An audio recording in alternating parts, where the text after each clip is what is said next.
Hello everyone, welcome level to clover. நான் உங்கள் பிரகாஷ். இன்றைக்கி நம்ம சேனலில் லேட்டஸ்ட்டாக வெளியிருக்க மிக முக்கியமான புதிய அறிவிப்பு தான் பார்க்க போகிறோம். அதாவது கோவிஷீல்டு தடுப்பூசி போட்டவர்களுக்கு ஒரு முக்கிய அறிவிப்பு ஒன்று வெளியே இருக்குது. அதை பற்றி நீங்கள் தெரிஞ்சுக்கணும், மறக்காமல் நம்ம சேனலை சப்ஸ்கிரைப் பண்ணிடுங்க.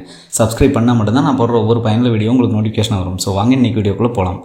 ஸோ இந்த கொரோனாவிலேருந்து மக்களை பாதுகாக்கணும் அப்படிங்கிறதுக்காக பார்த்திங்கன்னா ஒவ்வொரு அரசுமே இதுக்காக முன்முனைப்போடு செயல்பட்டாங்க அப்படின்னே சொல்லலாம். ஸோ இந்தியாவிலையும் பார்த்திங்க அப்படின்னா இதுக்காக வேக்சின்லாம் கண்டுபிடிச்சாங்க. ஸோ அப்படி கண்டுபிடிச்ச வேக்சின் தான் பார்த்திங்க அப்படின்னா கோவிஷீல்டு மற்றும் கோவேக்சின் தடுப்பூசிகள்.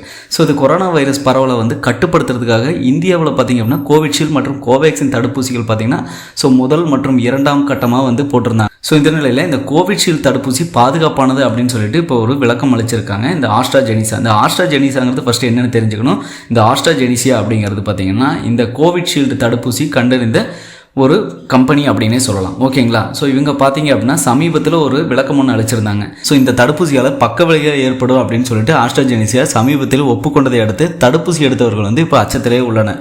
சமீபத்தில் இந்த நிறுவனம் தடுப்பூசி தொடர்பாக மீண்டும் ஒரு பதில் அளிச்சிருக்காங்க. அதாவது கோவிஷீல்டு தடுப்பூசியை பெற்றவர்கள் கவலைப்பட தேவையில்லை அப்படின்னு சொல்லியிருக்காங்க.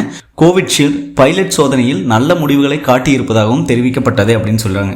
அதாவது கடந்த சில தினங்களாகவே பார்த்தீங்க அப்படின்னா இந்த கோவிஷீல்டு தடுப்பூசி எடுத்துக்கொண்டவர்கள் அச்சத்திலேயே இருக்காங்க. ஏன்னா நிறைய வைரலாக சோசியல் மீடியாவில் பரவிட்டு. ஸோ இந்த கோவிஷீல்டு எடுத்தவங்களுக்கு பார்த்தீங்கன்னா ரத்தம் முறைதல், அதுக்கப்புறம் இருதய நோய், இந்த மாதிரி நிறைய பக்க விளைவுகள்லாம் ஏற்படும் அப்படின்னு சொல்லியிருந்தாங்க. ஸோ கோவிஷீல்டு தடுப்பூசி கண்டிருந்த அந்த ஆஸ்ட்ராஜெனிசா நிறுவனமே பார்த்தீங்க அப்படின்னா அந்த தடுப்பூசி பக்க விளைவுகளை ஏற்படுத்தும் அப்படின்னு ஆல்ரெடி ஒரு ஸ்டேட்மெண்ட் கொடுத்துருந்தாங்க.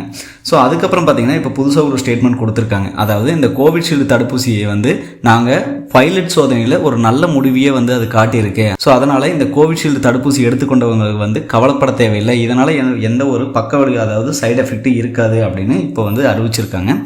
ஸோ இது மக்கள் மத்தியில் ஒரு நம்பத்தகுந்த உண்மையா இல்லையா அப்படிங்கிறது தெரியல. பட் இருந்தாலும் அவங்க ஒரு ஸ்டேட்மெண்ட் கொடுத்துருக்காங்க. அந்த ஸ்டேட்மெண்ட் படி தான் நம்ம இப்போ சொல்லிகிட்டு இருக்கோம். பட் இதுக்கான தகுந்த விளக்கங்கள் எதுவுமே இது வரைக்கும் நிரூபிக்கப்படவில்லை அப்படிங்கிறதே ஒரு உண்மையான கருத்தாக இருக்குது.